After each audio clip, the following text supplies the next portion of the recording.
Let's get right into it because today we are going to permanently cure a massive English grammar headache. I mean, if you've ever found yourself pausing mid-sentence, just totally frozen, wondering which word to use, well, you are definitely not alone. So let me ask you this. Do you know the difference between say, tell, speak, and talk? Most English learners don't. But by the end of our time together in this explainer, you're going to have these completely mastered. No more guessing. Okay, let's dive into this.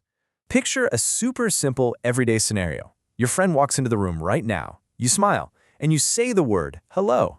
Notice something really important there? You say words. That is the core action here. But now, let's change it up just a bit.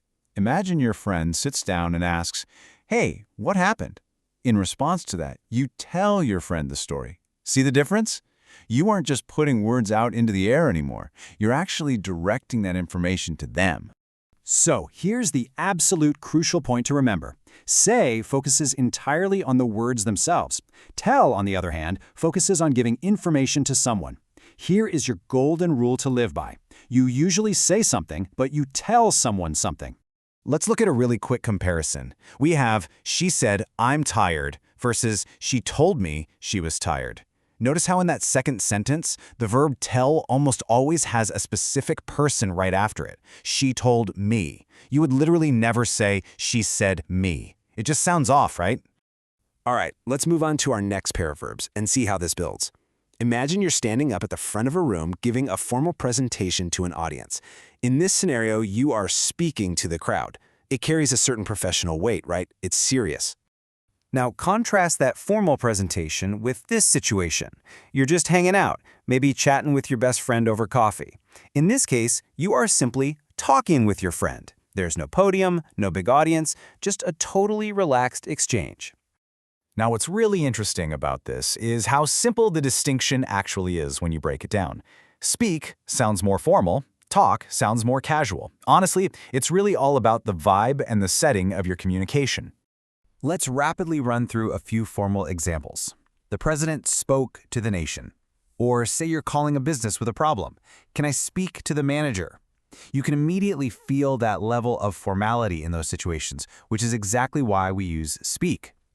Let's flip it to the casual side. I talked with my sister for 2 hours. Or maybe, let's talk after class.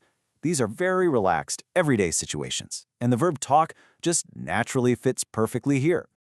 Now, you might be wondering, what if I mix them up? Take these two sentences. I'm going to talk with my friend versus I'm going to speak with my friend. Believe it or not, both are actually technically correct. But in everyday conversation, talk just sounds way more natural. Speak sounds a bit stiff for just chatting with a buddy. And this brilliantly illustrates the ultimate memory trick. This right here is your permanent cheat sheet. Say equals the words. Tell equals the person. Speak equals formal communication. And talk equals casual conversation. Definitely take a mental snapshot of this. All right, time to test what we've learned with a rapid-fire knowledge check to really lock this in. Check out this sentence. She blanked me the truth. Which verb belongs here? If you guessed told, you nailed it. She told me the truth. Remember our golden rule? Tell almost always needs a person directly after it, and me is the person we're directing the info to here. Let's try another one from our source material. He talked a speech yesterday. So is this right or wrong? And if it's wrong, how would you actually fix it? It is absolutely wrong. Because speeches are formal events, talk just doesn't fit at all. You could say, he gave a speech. Or, to use one of our 4 formal verbs, he spoke at the conference. Let's keep the fast pace going. Next question. He blank good morning. What do you think fits best here? Give it a second. He said, good morning. Because we're focusing entirely on the actual words that came right out of his mouth, say is the absolute perfect choice. Okay, we are down to our final quiz question. Let's blank after dinner. So what fits best for this super casual, everyday situation? Any ideas? It's gotta be talk. Let's talk after dinner. It's casual. It's just a conversation. Huge congratulations are in order. By understanding these simple, everyday rules, you've just mastered 4 of the absolute most confusing verbs in the English language. Now it is time to put this all into practice. Here's my challenge to you.